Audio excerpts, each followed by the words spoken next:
What is going on, you guys? Ernest here. I am back with another Miami Heat Talk video. Very excited, you guys. Got a few things I want to talk about. First and foremost, you guys, before we get started, go ahead and show the page some love. Hit the like button. Subscribe. It takes 5 seconds, guys. Please hit that subscribe button. That would really help me out. Now, first and foremost, we've gone through this preseason. I'm seeing really good things. We talked about it in the last video, but tonight's preseason game is going to be big. Tonight we go against the New Orleans Pelicans. It's our final preseason game of the season. So I think tonight you're going to see a full dress rehearsal. Now, the last game that we had against Houston, we saw a lot of positive things, okay? First and foremost, my breakout candidate for the preseason, Jamal Cain, did what he does best. 15 points, 2 3-point shots, incredible defense. Then you had guys like Nikola Jovic getting 15 points, 12 rebounds, and 4 assists. Max Strus hits 24 points, responding to Duncan Robinson's last great game. And then even Duncan Robinson hits 14 points, 4 3-point shots made. Now, he was 4 out of 10. That's 40%. That's where we need you. But what I'm liking about Duncan in the preseason, you guys, his confidence is back, I feel like. He's shooting those threes again. Spoelstra is giving him the green light to do that. Now, is that because he's getting a roster spot on this team? Or is that because they're looking to trade him? I mean, that might be a reason. The reason why Spoelstra is letting Duncan break out is because they might be thinking, okay, it's time to make a possible trade. So we don't know what's going to happen. But one thing that I feel like is pushing towards the trade, Miami recently signed Jamal Cain. Now, in my last video, I was praying that and hoping they did. They did. Now, they signed him to a 2-way deal. So Miami didn't give Jamal Cain the 15th roster spot. They want to stay below that luxury tax. For those of you that watch Big O, he constantly complains about Mickey Arison being a billionaire and not having to spend the luxury tax. He's being cheap. I understand Big O's a frustrated fan, but I don't think he's understanding how the mathematics work. I don't think he's understanding why. I think it doesn't make sense to sign a minimum contract player who's going to do nothing on this team and pay taxes for. I don't think it makes any sense. Why are you going to sign a guy like Markieff Morris in the 15th spot, have to pay millions of dollars on top of his contract because you're penalized and you're not going to use him? Doesn't make any sense. And then he's also frustrated on why we didn't keep P.J. Tucker. He's saying we didn't keep P.J. Tucker because Mickey Arison didn't want to go over the luxury tax. That's not true at all. We didn't re-sign P.J. Tucker because we were trying to go after Kevin Durant and Donovan Mitchell.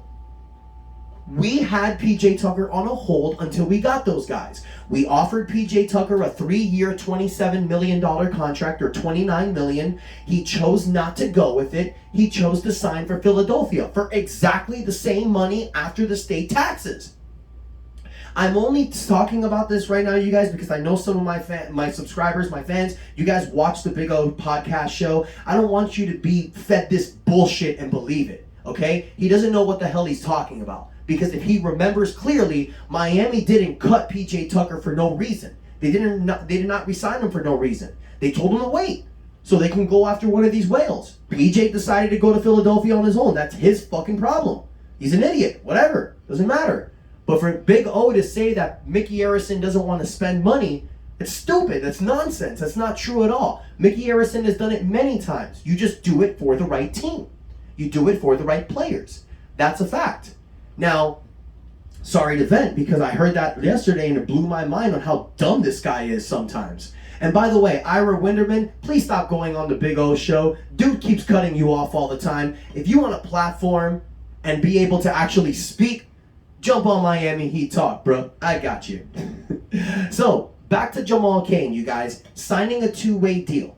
He's not taking our 15th spot, but he's going to be with the team for the season. He's allowed to play a maximum of 50 games. He's not playoff eligible. But this was the same thing that we had with Caleb Martin. You're able to change that towards the last day of the season. So we're giving Jamal Cain a prove it to me deal. Okay? We'll definitely get him re-signed, but we want to see how he does. I think Jamal Cain is going to do good, not great, good. I'm liking the fact that he's working with Jimmy Butler, one-on-one sessions. That's really good to see. But another surprising thought, you guys, this kid, Nikola Jovic, this rookie that we got, is playing good.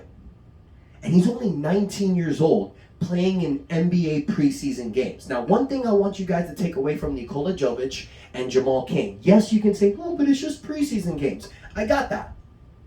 But when we played Brooklyn and Memphis, we didn't play scrubs.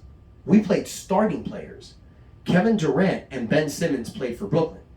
John Morant played for Memphis. And both teams were having problems with these two guys. So on a National Basketball Association level, Jamal Cain and Nikola Jovic can do it. So instead of all these people complaining about why we didn't re-sign PJ Tucker, instead of complaining about, oh, why doesn't Miami have a second round pick or first round picks? It's because we don't need them. We don't need these draft picks. I mean, they help, but we always get undrafted players and break them out. I'm seeing Jamal Cain, you guys, as a Kendrick Nunn type in 2019. Now, the only thing is he going to get the similar minutes? He's got to step up. But I can see Jamal Cain do damage like that. The kid can hit an open three. He defends great. He's got good size on him. With this team, he can be something. Now, I might be just talking. You never know. You have our players. This team is ready to go. So tonight's game against New Orleans is going to be interesting, you guys. I really think that this is going to be a full dress rehearsal. You're going to see Miami at 100%. You might not have some players play, but that's probably because Bolsher already knows what he's doing. I feel that going into the season, our starting lineup will be Kyle Lowry, Tyler Hero, Jimmy Butler, Caleb Martin, and Bam Adebayo. That should be the starting lineup of the first game of the season. I'll be blown away if anyone else is playing the four besides Caleb. I think Victor will be the sixth man. You got Max Strus, Gabe Vincent coming off the bench for the forwards and the wings. You got Omar Yurtseven playing behind Bam Adebayo. My opinion is Omar should get the backup call. And then you also have Duncan Robinson that you can throw in as a filler. Some games he might play, some games he might not. But Duncan Robinson, in my opinion, is the 10th man. The four guys coming off the bench, Oladipo, Vincent, Strus, and Yurtseven. I think that's a solid lineup. I think just like last year, the Miami Heat are one of the deepest teams in the NBA. We just got to use this team right, you guys. I'm excited for the season. Tonight's the last game of preseason. Let's all enjoy it. Let's go on this roller coaster ride that is Miami Heat basketball. And guys, thank you so much for the love and support. Don't forget to hit the like button, comment, let me know your thoughts on this video. Do you think the Miami Heat should sign Jamal Cain to a full year? Do you think we should keep or trade Duncan Robinson? And let me know what you guys think of Nikola Jovic. Hit the subscribe button, you guys. Thank you so much for the love and support. And until next time, your boy Ernest out. That's enough said.